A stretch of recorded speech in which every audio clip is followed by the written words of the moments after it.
ẹ̀yà ẹ̀jẹ̀. Irú ẹ̀yà ẹ̀jẹ̀ wo ni títí yín? Mo béèrè lọ́wọ́ yín.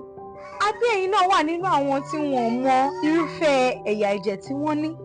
Bọ́lá, pẹ̀lú bí ojú ṣe lajú tó yìí, o ò tún mọ irú ẹ̀yà ẹ̀jẹ̀ tí o ní. O ò tí ì lọ sílé ìwòsàn láti lọ ṣàyẹ̀wò ẹ̀yà ẹ̀jẹ̀ tìrẹ. O sì fẹ́ gbéyàwó, o fẹ́ máa bímọ. Èyí kò bójúmu tó. Àti ẹ̀gbọ́n nígbà àwọn baba ńlá wa tójú sì dúdú tí wọn ò tí ì nímọ̀ kúnkún nípa ẹ̀yà ẹ̀jẹ̀ tí àwọn olóyìnbó ń pè ní genotype. Ìwọ náà sì wá ń lo àhesọ wípé tí òjò bá rọ̀ tójò pa ọ́ tó wá dàbí pé o fẹ́ máa níbà, a jẹ́ pé ẹ̀yà ẹ̀jẹ̀ AA ní tiẹ̀. Irọ́ ni.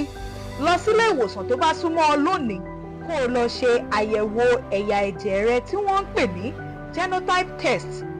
Nígbà tí ojú dúdú tí àwọn ọmọ bá ń kú lọ́wọ́ àwọn baba ńlá wa, wọ́n lè ní èèyàn kan wà nídìí ẹ̀ tàbí àbíkú lọ́mọ àbí ayé ni. Ẹ má ṣì mí gbọ́, mi ì ní bóyá kì í ṣayé. Àmọ́ genotype yìí tí mò ń sọ̀rọ̀ rẹ̀ tí à ń pè ní ẹ̀yà ẹ̀jẹ̀ ní èdè Yorùbá, ó lè fà á kí ọmọ máa kú tàbí kí ọmọ máa ṣàárẹ̀.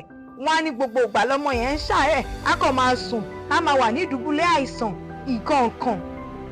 Bóyá ẹ̀yà ẹ̀jẹ̀ SS lẹ́yìn ní, kẹ́ ẹ tún wá lọ fẹ́ ọkọ tàbí ìyàwó tó ní ẹ̀yà ẹ̀jẹ̀ SS, ọmọ tẹ́ ẹ bá máa hàn bí yóò máa ṣàìsàn ni. Irú wọn sì lè má pẹ́ kó tó kú, ìmíì sì lè pẹ́ ṣùgbọ́n kò ní lè ṣe àwọn nǹkan tó lágbára bí àwọn oní ẹ̀yà ẹ̀jẹ̀ AA àti AS. Mò ń rọ̀ wá ni, ẹ dákun ẹ jẹ́ ká lọ ṣe àyẹ̀wò ẹ̀yà ẹ̀jẹ̀ wa kí a lè mọ irúfẹ́ èèyàn tí a lè fẹ́, kí a má bàa máa kó àwọn ọmọ tí a bá bí sínú ìyọnu tàbí wàhálà, kí àwa gan ká má kóra wa sínú wàhálà nígbà tí a bá bí àwọn ọmọ yìí.